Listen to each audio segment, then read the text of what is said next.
దేవాది దేవునికి వందనాలు చెల్లిస్తుంటున్నాను. అలాగే మన సంఘ కాపరి గారికి, చేరవలసిన సంఘం అంతటి కూడా ప్రభు నామంలో మరి ఒకసారి వందనాలు చెల్లిస్తుంటున్నాను. మరి నిన్నటి దినమున మరి సంఘము యొక్క 11వ వార్షికోత్సవం దేవుడు ఘనముగా జరిపించి 12వ సంవత్సరంలో మరి ఈ యొక్క ప్రాంతంలో దేవుని యొక్క సేవ జరిపించుటకు దేవుడిచ్చినటువంటి గొప్ప ధన్యతను బట్టి దేవునికి వందనాలు స్తోత్రం చెల్లించుకుంటున్నాను. అలాగే మరి ఈ యొక్క సంఘంలో ఒక పాస్టర్గా మరి అయ్యగారికి సహాయ పాస్టర్గా ఉండటానికి మరి అయ్యగారి ద్వారా పీస్ కమిటీ వారి యొక్క ఆధ్వర్యంలో అభిషేకము తీసుకొని మరి 2 సంవత్సరాలు పూర్తిగా వెంచబడినది. ఈ యొక్క పాస్టర్గా అంతకుముందు ఎవాంజలిస్ట్గా చేస్తున్నప్పటికీ ఒక సహాయ పాస్టర్గా మరి యొక్క సంఘంలో ఈ 2 సంవత్సరాలు పూర్తి చేసుకున్నట్టుకు దేవుడిచ్చినటువంటి మరి గొప్ప ధన్యతను బట్టి దేవుడికి వందనాలు చెల్లిస్తుంటున్నాను. నేను ఉద్యోగం చేస్తున్నటువంటి సమయంలో మరి నేను ఏ రోజు కూడా ఊహించలేదు నేను ఒక సంఘ కాపరిగా లేదా దేవుని సేవకునిగా ఉంటానని చెప్పేసి. కానీ దేవుడు నాకు మనం ఈరోజు ధ్యానించేటటువంటి అంశం కళలు కనుట. అయితే దేవుడు నాకు కూడా కళలో చూపించాడు ఒకసారి. నేను దాదాపు ఒక 20 సంవత్సరాల ప్రాంతంలో 18 సంవత్సరాలు అట్లా అయి ఉండొచ్చు ఈ పాటికి. ఆ సమయంలో దేవుడు కూడా నాకు కళల ద్వారాగా మరి ఇట్లా ఒక పాస్టర్ డ్రెస్ వేసుకొని ఒక సంఘంలో మరి బహుశా అది మా యొక్క స్వగ్రామమే అయి ఉంటుందని చెప్పేసి అనుకున్నాను. మా యొక్క గ్రామంలో మరి ఒక డ్రెస్లో పాస్టర్ డ్రెస్లో సంఘ కాపరిగా మరి వాక్య పరిచర్య చేస్తున్నట్టే చూపించాడు. అంటే ఆరాధన పాల్గొనటం అనేది కాదు, కానీ డైరెక్ట్గా వాక్య పరిచర్య చేస్తున్నట్టుగానే నాకు ఆ కళలో చూపించాడంటే ఆ కళను మరి మనం వచ్చి కలయేటువంటి కళను మరి దేవుడు నెరవేరుస్తాడా లేదా అనేది ముఖ్యము. అయితే నా జీవితంలో నేను నెరవేర్చాడు దేవుడు అని చెప్పేసి గర్వంగా చెప్పగలుగుతుంటున్నాను. దేవునికి వందనాలు చెల్లిస్తుంటున్నాను. అయితే మన జీవితాలలో అనేకమైనటువంటి మంచి కళలు వస్తుంటాయి, పీడ కళలు కూడా వస్తుంటాయి.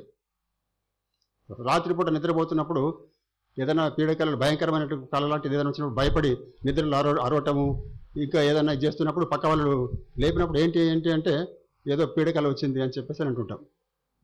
సామాన్యంగా ఏదో ఒక సమయంలో ప్రతి ఒక్కరి జీవితంలో జరుగుతూనే ఉంటుందనే విషయం మనందరికీ కూడా తెలుసు.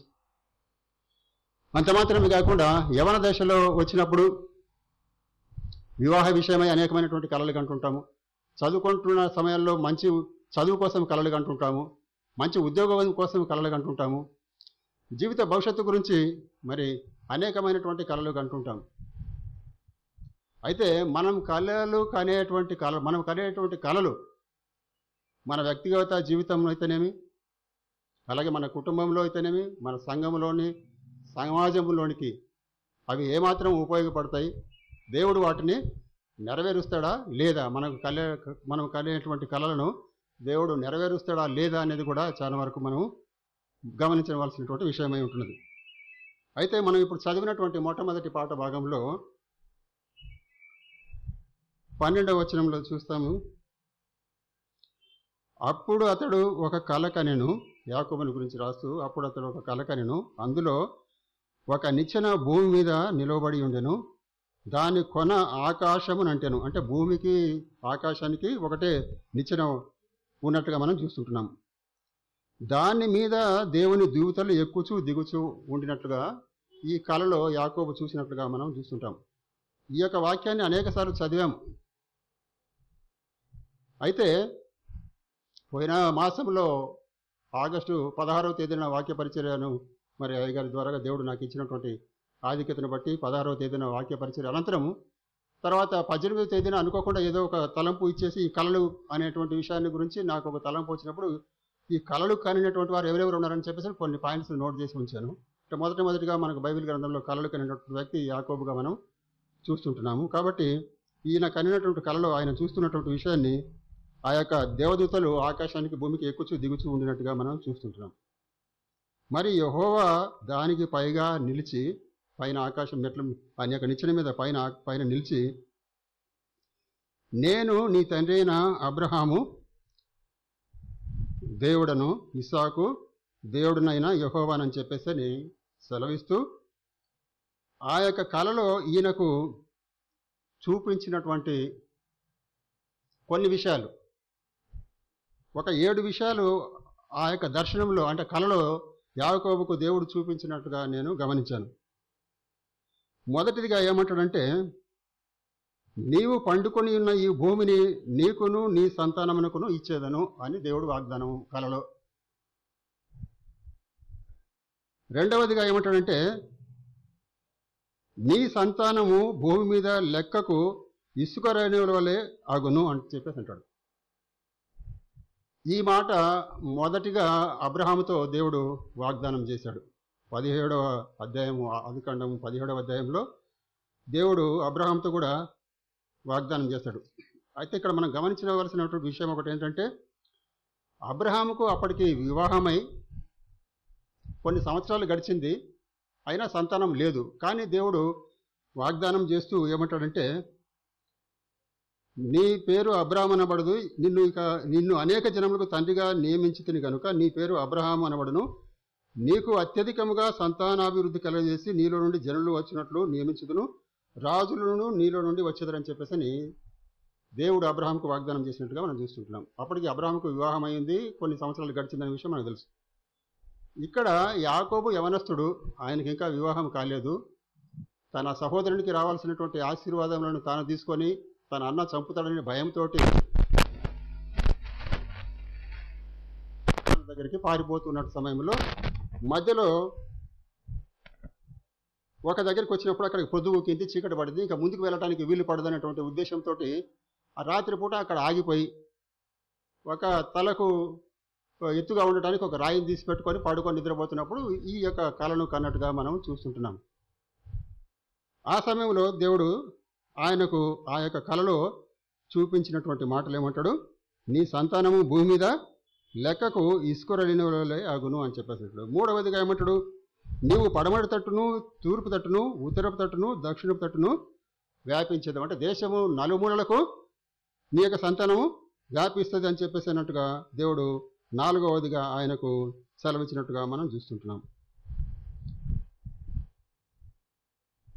నీ సంతానము మరియు వంశములన్నీ నీ మూలముగాను నీ సంతాన మూలముగాను ఆశీర్వదింపబడు, వంశములన్నీ కూడా నీ మూలంగా నీ సంతాన మూలంగా ఆశీర్వదింపబడును అని చెప్పేసి నీ దేవుడు ఆ యొక్క కళలో ఆయనకు చూపిస్తున్నట్టుగా మనం చూస్తుంటున్నాం.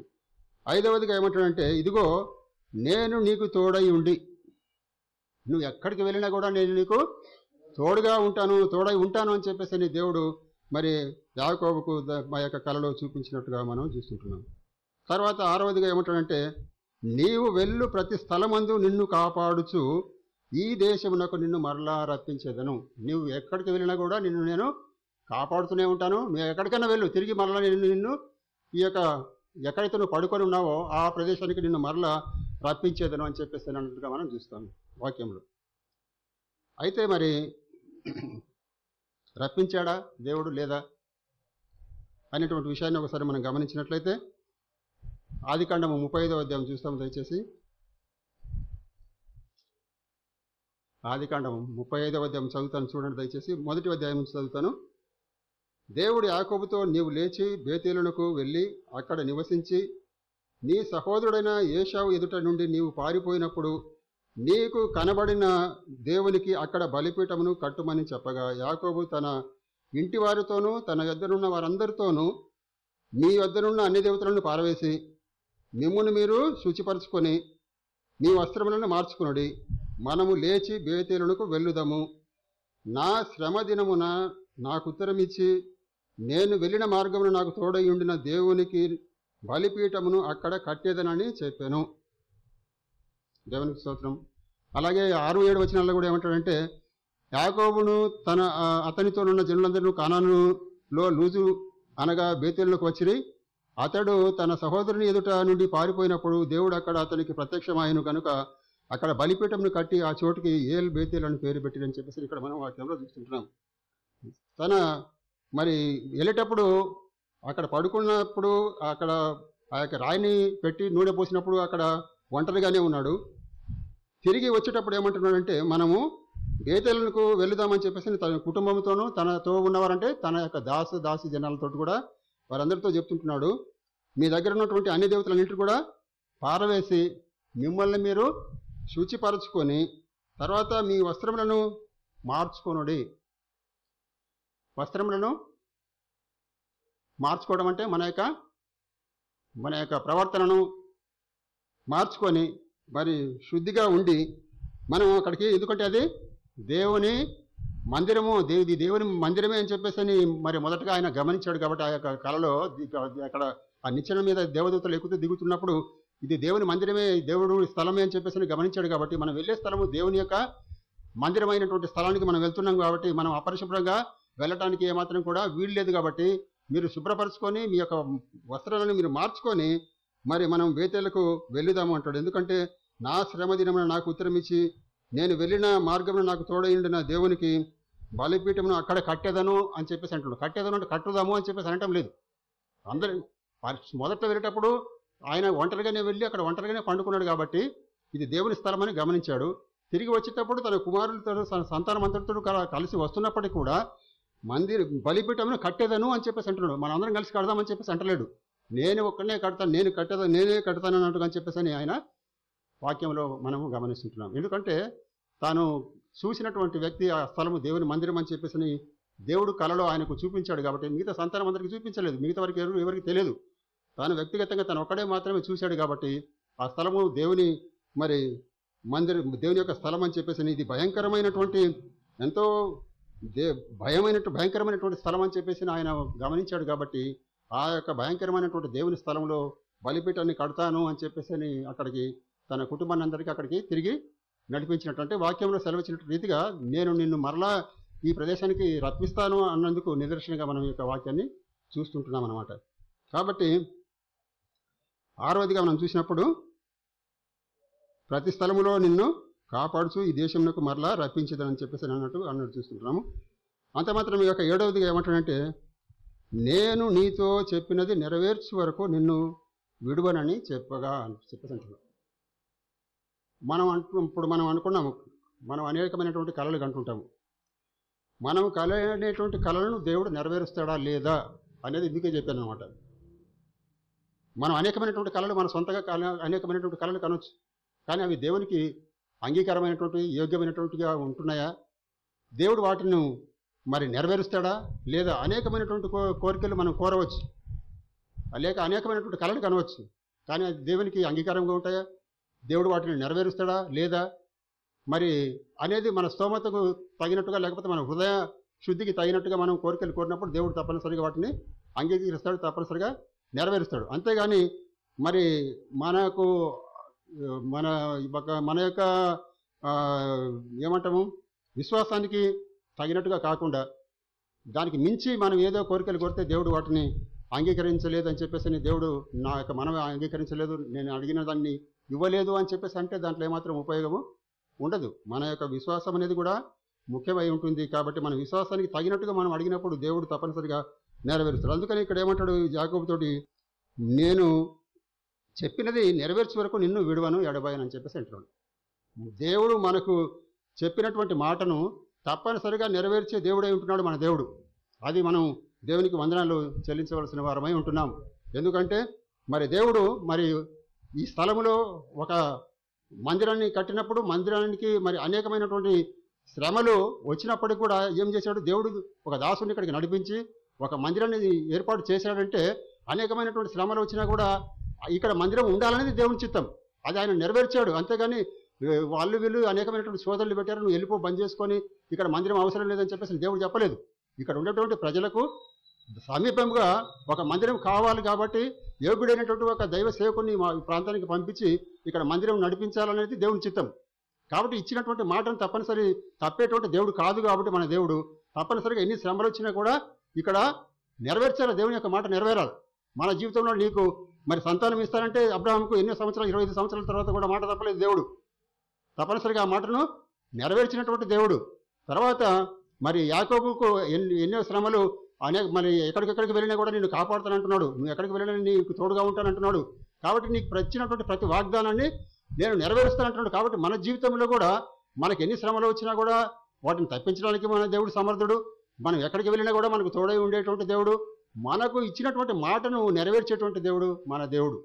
కాబట్టి మనం ఎలా ఉండాలి? దేవుని యందు మరి విశ్వాసము కలిగి విశ్వాసంతో జీవించేటువంటి వారంగా ఉండాలి. కాబట్టి మరి చదువుకునేటువంటి వారికి దేవుని యొక్క తలంపు ఒక విధంగా ఉంటుంది. వారికి మంచి ఉద్యోగం ఒకవేళ దర్శనంలో చెప్పి ఉండొచ్చు, మంచి పొజిషన్లో ఉండేటట్టుగా వాళ్ళకు కళలు వచ్చి ఉండొచ్చు. కళలు చూపించినప్పుడు అది దేవుని చిత్తమైనట్టు తప్పనిసరిగా ఆ యొక్క వాగ్దానాన్ని తప్పనిసరిగా దేవుడు నెరవేరుస్తాడు. మంచి చదువుకున్నప్పుడు దేవుడు తప్పనిసరిగా నెరవేరుస్తాడు. మంచి వివాహం అన్నప్పుడు దేవుడు తప్పనిసరిగా ఆ యొక్క మరి వాగ్దానాన్ని నెరవేర్చేటువంటి దేవుడై ఉన్నాడు. అంతేగాని మాట ఇచ్చి తప్పేటువంటి దేవుడు కాదు అనేటువంటి విషయాన్ని మనం గమనించాలి. కాబట్టి యాకోబుతో దేవుడు సెలవిచ్చినటువంటి రీతిగా మరి ఆయన నేను నీతో చెప్పినటువంటి ప్రతి దానిని నెరవేర్చుటకు నేను నెరవేరుస్తాను అని చెప్పేసి అని అంటున్నాడు. కాబట్టి ఇచ్చినటువంటి మాటను తప్పనిసరిగా నెరవేర్చేటువంటి దేవుడై ఉన్నాడు మన దేవుడు అని చెప్పేసి అని మనం గమనించవలసినటువంటి వారమై ఉంటున్నాం. తర్వాత అప్పుడు ఇవన్నీ చూసిన తర్వాత యాకోబు నిద్ర తెలిసి నిశ్చయముగా ఈ స్థలమందున్నాడు యెహోవా ఈ స్థలమందున్నాడు, అది నాకు తెలియకపోయినని భయపడి ఈ స్థలము ఎంతో భయంకరము అని చెప్పేసి అని అంటున్నాడు. అంతకుముందు తను పండుకునేటప్పుడు ఈ విషయం ఇది దేవుని మరి స్థలం అనేది కానీ లేకపోతే ఇంకొక స్థలం అనేది కానీ ఆయనకు తెలియదు. ఆ కళలో ఈ విషయాలని గమనించిన తర్వాత ఏమంటాడంటే ఈ స్థలంలో యెహోవా ఉన్నాడని చెప్పేసి తెలుసుకొని అంతకుముందు నాకు తెలియకపోయినా ఈ స్థలంలో నేను పండుకునేటప్పుడు అని చెప్పేసి తను తెలుసుకున్న తర్వాత ఏమంటాడంటే భయపడి ఈ స్థలం ఎంతో భయంకరం అని చెప్పేసి తాను గమనిస్తున్నట్టుగా మనం చూస్తుంటున్నాం. అంటే దేవుని మందిరం అనేటువంటిది ఎలాంటి స్థలము? భయంకరమైనటువంటి స్థలము. మనం అంత సులభంగా దానిని మరి తీసుకోకూడదు. అందుకని దేవుడు ఏమంటాడంటే నా మందిరాన్ని ఎవరైనా పాడు చేస్తే నేను వాడిని పాడు చేస్తానని చెప్పేసి దేవుడు వాక్యంలో 2 కొరింథీయులో మనం చూస్తాం. కాబట్టి దేవుడు మరి అంత సులభంగా ఇది చర్చి కదా సరేలే దేవుని మందిరం అన్నట్టుగానే పోతా ఏదో అన్నట్టుగా ఊహించుకోవడానికి ఏమాత్రం కూడా వీలు లేదు. దేవుని మందిరం అంటే అది భయంకరమైనటువంటి మందిరము, భయంకరమైనటువంటి స్థలం అని చెప్పేసి ఇక్కడ మరి యాకోబు గమనించినట్టుగా మనం చూస్తుంటున్నాం. కాబట్టి ఈ మాట మనం అందరం కూడా గమనించవలసిందే. దేవుని మందిరం అంటే భయంకరమైనటువంటి స్థలం అని చెప్పేసి మనం అందరం కూడా గమనించాలి. మరి మందిరం అన్నప్పుడు దానికి తగినటువంటి మర్యాద ఇవ్వాల్సిందే. కాబట్టి ఏమంటాడంటే ఇది దేవుని మందిరమే కానీ వేరొకటి కాదు అని చెప్పేసి ఆ యొక్క కళలో ఆయన గమనించినట్టుగా మనం చూస్తుంటున్నాం. తర్వాత ఏమంటాడు, పరలోకపు గవిని ఇదే అనుకొనెను. తెల్లవారినప్పుడు యాకోబు లేచి తాను తలగడగా చేసుకుని రాయిని తీసి దానిని స్తంభంగా నిలిపి దాని మీద నూనె పోసి అని చెప్పేసి ఇది మనం చూస్తుంటాము. ఇదే స్థలంలో మళ్ళీ తిరిగి నేను నిన్ను రప్పిస్తానన్నప్పుడు తాను తిరిగి వచ్చి ఆ యొక్క ఎక్కడైతే ఆ యొక్క రాయిని నిలబెట్టాడో ఆ రాయి ఉన్నటువంటి స్థలములో తిరిగి ఆయన కుటుంబంతో సహా వచ్చినప్పుడు మన 35వ అధ్యాయంలో చదివిన రీతిగా తన కుటుంబం అంతటితో కూడా కలిసి వచ్చినప్పుడు ఆ యొక్క రాయిని ఎక్కడైతే నిలబెట్టాడో ఆ యొక్క స్థలంలో తిరిగి ఆయన యాకోబు బలిపీఠాన్ని కట్టించినట్టుగా మనం చూస్తాం. కాబట్టి ఇక్కడ మనం గమనించుకోవాల్సినటువంటి విషయం ఏంటంటే యాకోబుకు కలిగినటువంటి ఆ యొక్క కళ ద్వారాగా ఆ యొక్క స్థలము దేవుని మందిరము అయినటువంటి స్థలమని, ఇది భయంకరమైనటువంటి స్థలమని, అంత మాత్రమే కాకుండా యాకోబు యొక్క జీవితంలో తనను దేవుడు ఏ విధంగా ఆశీర్వదింపబోతున్నాడు, తన భవిష్యత్తు ఏ విధంగా ఉండబోతుందనేటువంటి విషయాన్ని దేవుడు యాకోబుకు ఈ యొక్క కళ ద్వారాగా ముందుగానే తెలియజేసినట్టుగా మనం చూడాలి ఈ యొక్క వాక్యం ద్వారా. తర్వాత రెండవదిగా కళ కనినటువంటి వ్యక్తిని మనం చూస్తాము. మరి యాకోబు కుమారుడైనటువంటి యోసేపుని గురించి, యోసేపు కనినటువంటి కళను గురించి మనం చూస్తాం. 37వ అధ్యాయము, ఆదికాండము 37వ అధ్యాయము 5వ వచనం నుంచి చదువుతాను, దయచేసి గమనించండి. ఆదికాండం 37వ అధ్యాయము 5వ వచనం నుంచి చదువుతాను. యోసేపు ఒక కల కని తన సహోదరులతో అది తెలియజెప్పగా వారు అతని మీద మరి పగబట్టిరి.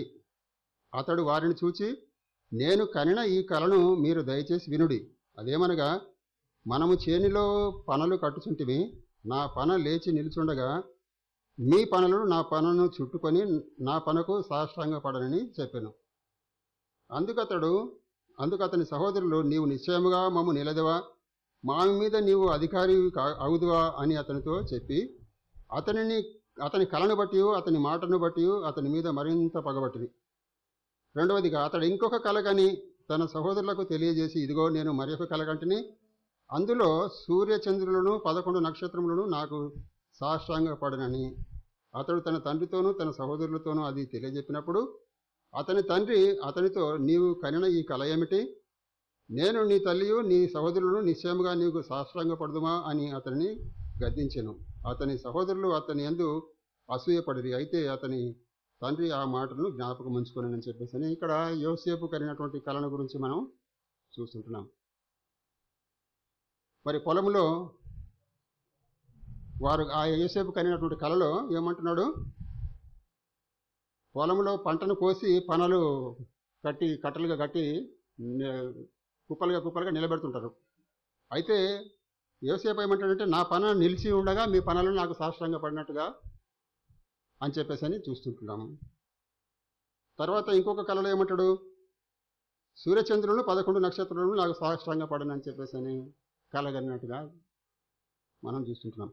అయితే యాకోబుకు వృద్ధాప్యం ముందు యోసేపు జన్మించాడు కాబట్టి రాహేలుకు తాను యాకోబు ఎక్కువగా ప్రేమించినటువంటి మరి రాహేలు యొక్క మొదటి సంతానం కాబట్టి ఈయన ఎక్కువగా యోసేపు అంటే ఎక్కువగా ఇష్టపడేటువంటి వాడు కాబట్టి ఈ యోసేపుకు ఆయన ఒక స్పెషల్ షర్ట్ కుట్టిపించాడు. రంగురంగుల షర్ట్ కుట్టిపిస్తే అది చూసి సహోదరులకు మొదటి నుంచి అసూయపడేవారు. మరి ఈ కళ యొక్క విషయాన్ని తెలియజెప్పినప్పుడు ఇంకా వారికి కోపం మండుతూ ఉంది, ఈయన మీద ఇంకా అసూయపడుతూ ఉన్నారు. అయితే ఈ చరిత్ర ఎంత చెప్పాలంటే మరి చాలా సమయం మనకు సరిపోదు. మరి యోసేపుకు వచ్చినటువంటి కళను బట్టి మరి ఈ విధంగా ఉన్నప్పుడు తర్వాత కొద్ది రోజులైన తర్వాత ఏమంటాడు, వాళ్ళ తండ్రి వాళ్ళ అన్నగారు ఒక మందను మేపడానికి ఎక్కడికో వేరే ప్రాంతానికి వెళ్ళినప్పుడు ఏమంటాడు, అన్నగారు ఎక్కడున్నారో వాళ్ళు చూసి వాళ్ళ క్షేమం తెలుసుకొని వారికి కొంత ఆహార పదార్థాలు కూడా ఇచ్చేసి రమ్మన్నప్పుడు ఈయన వెళ్తూ వాడి దగ్గరికి చేరుకున్నప్పుడు ఇదిగో ఈ కళ్ళు కానీ వాడు వస్తున్నాడు, ఈయన చంపేద్దామని చెప్పేసి ఒక ప్లాన్ చేసినప్పుడు మరి చంపవద్దు బాగుండదు అని చెప్పేసి పెద్దవాడైనటువంటి రూబేను ఒక సలహా ఇస్తాడు. చంపకుండా అక్కడ ఉన్నటువంటి ఒక నీళ్లు నిండి గుంటలో పడేద్దామని చెప్పేసి పాడేస్తారు.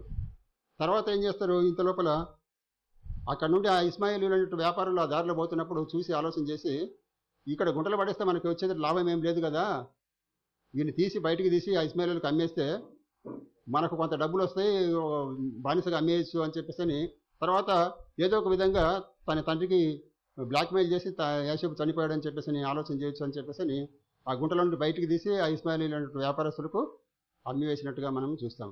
అమ్మివేసిన తర్వాత ఏమవుతుంది, ఆ వ్యాపారస్తులు ఇక తర్వాత ఈయనకు ఒక గొర్రెపిల్లని చంపి ఆ షర్టును తీసి రంగులో ఆ రక్తాలు ముంచి తీసుకొని తండ్రికి చూపిస్తారు. ఆయన తండ్రి నిజంగానే చనిపోయాడని చెప్పేసి అనుకుంటాడు అనేది మనందరికీ తెలుసు.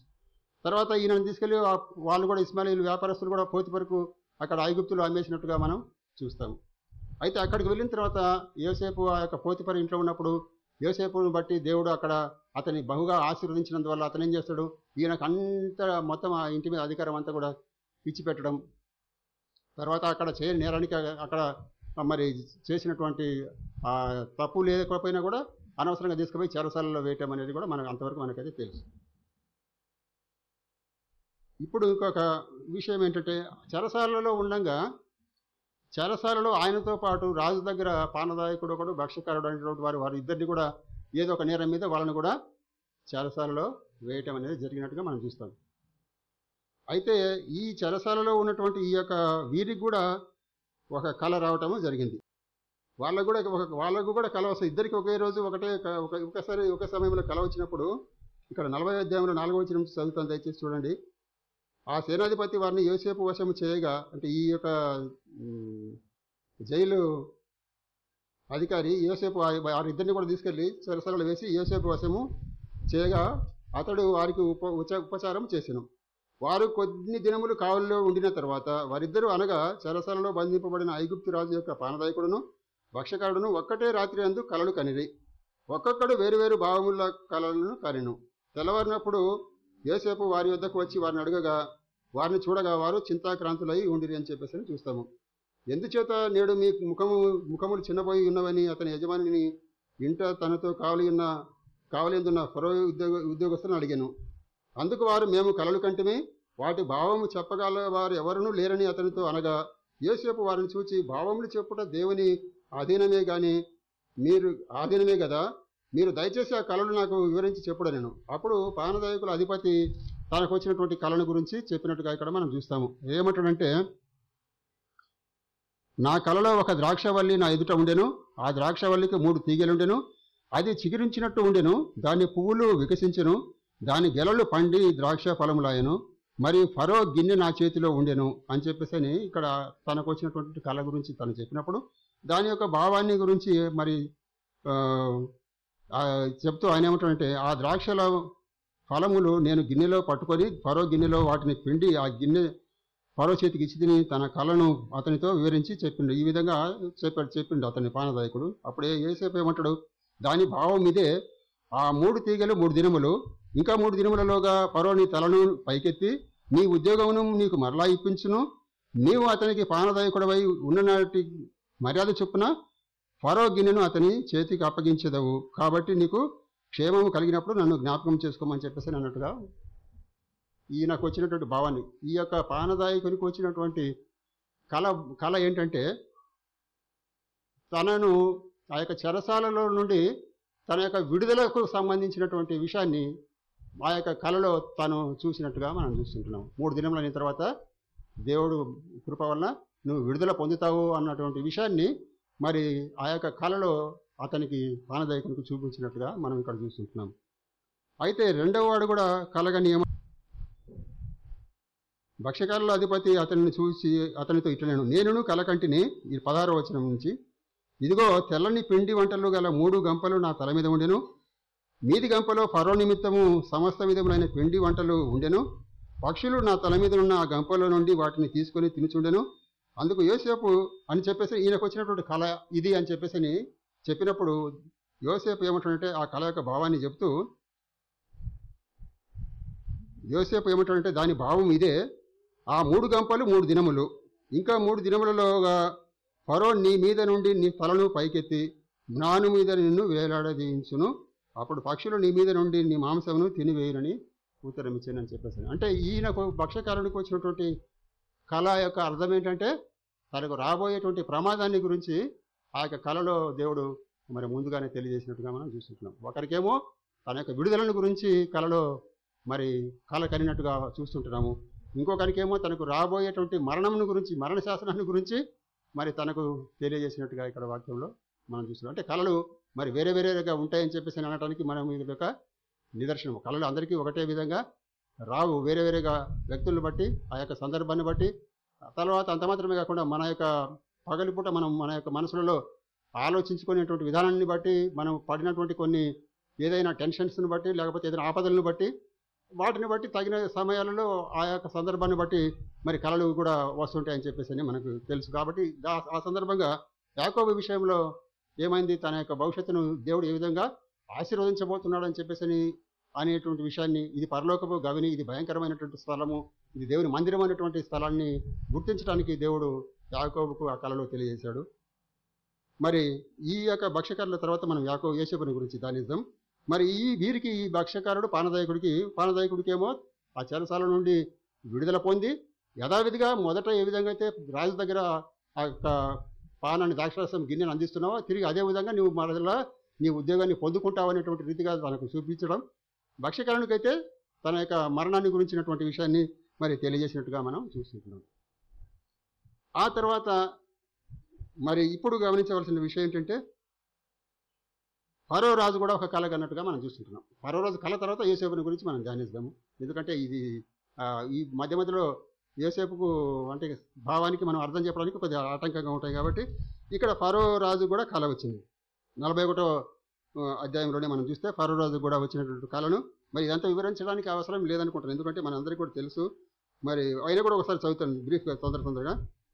41వ అధ్యాయం 1వ వచనం నుంచి, 2 ఏళ్ళు గడిచిన తర్వాత ఫరో ఒక కల కనెను. అందులో అతడు ఏటి దగ్గర నిలిచి ఉండగా చూపునకు అందమైనవి బలిసినవినైన 7 ఆవులు ఏటిలో నుండి పైకి వచ్చుచు జమ్ములో మేయిచుండెను.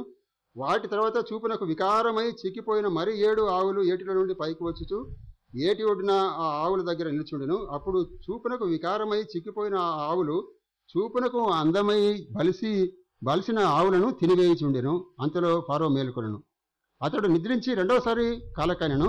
అందులో మంచి పుష్టి గల 7 వెన్నులు ఒక దంటున పుట్టుచుండెను.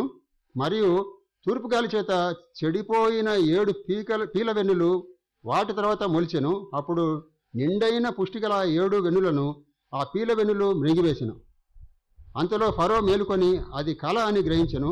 తెల్లవారినప్పుడు అతని మనస్సు కలవరపడెను గనుక అతడు ఐగుప్తు శకునగాండ్రులందరినీ అక్కడి విద్వాంసులందరినీ పిలువనంపి ఫరో తన కలను వివరించి వారితో చెప్పెను. కానీ ఫరోకు వాటి భావము తెలుపగలవాడు ఒకడును లేకపోయెను. ఇక్కడ వరకు చూద్దాం. ఫరోకు కూడా రాజు అయినటువంటి ఫరో రాజు కూడా కల వచ్చినట్టుగా మనం చూస్తుంటున్నాము. ఒక మొదటి కలలో ఏమంటాడు, 7 మంచి బలిసినటువంటి ఆవులు ఏటిలో నుండి బయటికి వచ్చినట్టుగా చూస్తుంటున్నాం. తర్వాత బలహీనమైనటువంటి వచ్చేసి ఆ బలిసినటువంటి వాటిని బలమైనటువంటి వాటిని మింగివేసినట్టుగా ఆయన చూసినట్టుగా మనం చూస్తుంటాము. అలాగే రెండవ కలలో మంచి బలమైనటువంటి వెన్నులు 7 వెన్నులు ఒక దంటున పుట్టుచుండెను. దంటు అంటే ఇప్పుడు ఎవరికి తెలియదు, సామాన్యంగా కొంతమందికి తెలుసు, సామాన్యంగా అందరికీ తెలియదు. కాబట్టి ఈ జొన్న కర్రలు లాంటివి వాటిని ఆ చెట్టు అంటాము, కానీ సామాన్యంగా అది దంటు. అది ఎండిపోయిన తర్వాత దాన్ని దంటు అంటారు, లేకపోతే పచ్చిగా ఉన్నప్పుడు కూడా దాన్ని దంటు అంటారు మామూలుగా. అయితే దానికి 7 మరి వెన్నులు మంచి బలమైన ఒకసారి వచ్చినాయి. తర్వాత రెండోసారి పీల్ అయినటువంటి వెన్నులు వచ్చేసి ఆ బలమైనటువంటి వాటిని మింగివేసినప్పుడు తెల్లవారినప్పుడు ఈ రాజు ఏమంటున్నట్టు ఈ కళ అని చెప్పేసి గ్రహించి భయపడి కళలో తెల్లవారినప్పుడు ఏం చేశాడు, అందరినీ మరి శకునగాండ్రుని విద్వాంసులందరినీ పిలిపించి ఈ యొక్క కళ యొక్క భావం ఏమిటి అని చెప్పేసి చెప్పమని అడిగినప్పుడు అక్కడ ఈ యొక్క అర్థాలను చెప్పగలిగినటువంటి వారు ఎవరు కూడా లేరు అని చెప్పేసి మనం గమనిస్తుంటున్నాం. అప్పుడు ఎప్పుడైతే చెరసాలలో పానదాయకునికి వచ్చినటువంటి కళ యొక్క భావాన్ని చెప్పినప్పుడు దేవుడు యోసేపు ఏమంటాడంటే, నువ్వు అక్కడ ఉండి రాజు దగ్గర తిరిగి మళ్ళీ గిన్నె అందిస్తున్నప్పుడు ఏదైనా సమయం చూసి నన్ను జ్ఞాపకం చేసుకో అని చెప్పేసి అంటే, ఇదే ఛాన్స్ అని చెప్పేసి ఏం చేశాడు, తనకు ఉద్యోగం వచ్చేసింది కాబట్టి ఈ యొక్క పానదాయకుడు యోసేపు గురించి మర్చిపోయాడు. తర్వాత ఏమైంది, అనుకోకుండా రాజుకు కళ వచ్చినప్పుడు ఈ యొక్క కళ భావాన్ని ఎవరు చెప్పలేకపోతే అప్పుడు ఏం చేశాడు, ఆ యొక్క పాత జ్ఞాపకాన్ని తిరిగి జ్ఞాపకం చేసుకొని, చెరసాలలో ఒక వ్యక్తి ఉన్నాడు, హెబ్రీయుడు అయినటువంటి వాడు, నాకు వచ్చినటువంటి యొక్క కళ భావం ఈ విధంగా చెప్పింది. భక్ష్యకాలానికి వచ్చినటువంటి కళ అతనికి భావం వచ్చినప్పుడు చెప్తే అతనికి నాకు చెప్పిన విధంగా నాకు నెరవేరింది, అతనికి చెప్పిన విధంగా అతనికి నెరవేరింది, కాబట్టి అతనే సమర్థుడు చెప్పడానికి అని చెప్పేసి అన్నప్పుడు రాజు ఏమంటాడంటే అతని వెంటనే పిలిపించామని చెప్పేసి అన్నప్పుడు తిరిగి ఆయన దగ్గరికి వెళ్ళి ఆయనకు మంచిగా స్నానం చేపించేసి మంచి బట్టలు వేసి అప్పుడు తిరిగి రాజు దగ్గరికి తీసుకొని రావటం అనేది మనకు అందరికి కూడా తెలిసినటువంటి విషయమే. అయితే తర్వాత ఏమంటాడు, రాజుకు వచ్చినటువంటి ఆ యొక్క కళ యొక్క భావాన్ని యోసేపు వివరించినట్టుగా మనం చూస్తాము. 20వ వచనంలో ఏమంటాడంటే 41వ అధ్యాయం 20వ వచనం చదువుతాను చూడండి దయచేసి. అంతకంటే ముందే ఉంది, యాక్చువల్గా 15వ వచనం నుంచి 15 వరకు నుంచి చదువుతాను. ఫరో యోసేపుతో, నేను ఒక కల కంటిని, దాని భావమును తెలుపగల వారెవరూ లేరు. నీవు కలను విన్నయడలా దాని భావమును తెలుపగలవని నిన్ను గురించి వింటినని అతనితో చెప్పినందుకు యోసేపు, అది నా వలన కాదు, దేవుడే ఫరోకు క్షేమకరమైన ఉత్తరం ఇచ్చినని ఫరోతో చెప్పాను. అందుకు ఫరో, నా కలలో నేను ఏటి ఒడ్డున నిలిచుంటిని, బలిసినవియు చూపునకు అందమైనవినైన 7 ఆవులు ఏటిల నుండి పైకి వచ్చి జమ్ములో మేయిచుండెను. మరియు నీరసమైన బహు వికార రూపము కలిగి చిక్కిపోయిన మరి 7 ఆవులు వాటి తర్వాత పైకి వచ్చెను. వీటి అంత వికారమైనవి ఐగుప్తు దేశమందు ఎక్కడనూ నాకు కనపడలేదు. చిక్కిపోయి వికారంగా ఉన్న ఆవులు బలిసిన మొదటి 7 ఆవులను తిరివేసెను. అవి వాటి కడుపులో పడెను గాని అవి కడుపులో పడినట్టు కనబడలేదు. మొదట ఉండినట్లే అవి చూపునకు వికారంగా ఉండినట్టు. అంత పెద్ద బలిసినటువంటి వాటిని తిన్నప్పటికి కూడా అవి ఇంకా కూడా ఏమి తినట్టు మరి యథావిధిగా అంత ముందే ఎట్లున్నాయి, తర్వాత కూడా అట్లే ఉన్నాయని చెప్పేసి అంటున్నాడు. మరి అంతలో నేను మేలుకొంటిని, మరియు నా కలలో నేను చూడగా పుష్టిగల 7 మంచి వెన్నులు ఒక దంటులో పుట్టాను. మరియు తూర్పు గాలి చేత చెడిపోయిన ఎండిన 7 పీకల వెన్నులు వాటి తర్వాత మొలిచెను. ఆ పీల వెన్నులు ఆ మంచి వెన్నులను మింగివేసెను. ఈ కలను జ్ఞానులకు తెలియజెప్పి తిని, కానీ దాని భావమును తెలుపగల వారు ఎవరునూ లేరని అతనితో చెప్పెను. అందుకు యోసేపు, ఫరో కనిన కల ఒక్కటే దేవుడు తాను చేయబోచున్నది ఫరోకు తెలియజేసెను. ఆ 7 మంచి ఆవులు 7 సంవత్సరములు, ఆ 7 మంచి వెన్నులను 7 సంవత్సరములు.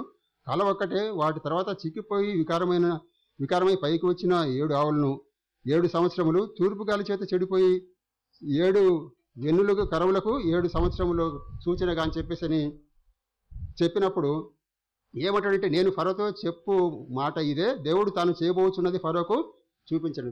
ఫరో రాజుకు తన దేశం మీదకి రాబోచున్నటువంటి కరువును గురించి ఆ యొక్క కళలో మరి ముందుగానే కళ రూపంలో దేవుడు ఆ యొక్క ఫరో రాజును హెచ్చరించినట్టుగా మనం చూస్తుంటున్నాం. అయితే అందుకని ఇదిగో ఐగుప్తు దేశం అంతటను బహు సమృద్ధిగా పంట పండు 7 సంవత్సరములు వచ్చుచును. అంటే మొదటిగా బలిసినటువంటి అంటే మంచిగా పండేటువంటి 7 సంవత్సరాలకు సాదృశ్యము.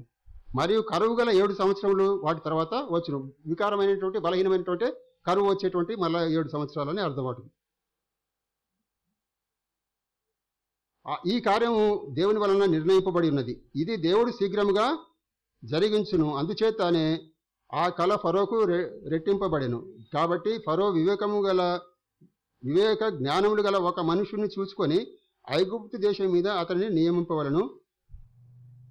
ఫరో అట్లు చేసి ఈ దేశము పైన అధిపతులను నియమించి సమృద్ధిగా పంట పండు 7 సంవత్సరములలో ఐగుప్తు దేశం అంతటను 5వ భాగము తీసుకునేవలను. రాబో ఈ మంచి సంవత్సరములలో దొరకు ఆహారం అంతయు సమకూర్చి ఆ ధాన్యము ఫరో చేతికి అప్పగించి ఆయా పట్టణంలో ఆహారమునకై భద్రము చేయవలను. కరువు చేత ఈ దేశము నశించిపోకుండా ఆ ఆహారము ఐగుప్తు దేశంలో రాబో కరువు సంవత్సరములు 7ంటికి ఈ దేశమందు సంగ్రహముగా నుండవలనని ఫరోతో చెప్పాను అని చెప్పాను. అంటే ఎవరైనా ఒక మంచి వ్యక్తిని నియమించి ఈ మంచిగా పండేటువంటి 7 సంవత్సరాలలో పండేటువంటి పంటను రాబోయే కరువు సంవత్సరాలకు నిల్వ ఉంచుకోవడానికి ఒక వ్యక్తిని నియమించి ఈ విధంగా స్టాక్ పెట్టడానికి ఏర్పాట్లు చేయమని చెప్పేసి అన్నప్పుడు ఏమంటాడంటే, ఆ మాట ఫరో దృష్టికి అతని సమస్త సేవకుల దృష్టికి యుక్తమై ఉండెను. అప్పుడు అతడు ఏమంటాడంటే, తన సేవకులను చూసి ఇతని వలె దేవుని ఆత్మగల మనుషుని కనుగొనగలమా అని నేను. ఇతని వలె దేవుని ఆత్మ కలవాన్ని మనం కనుగొనగలమా?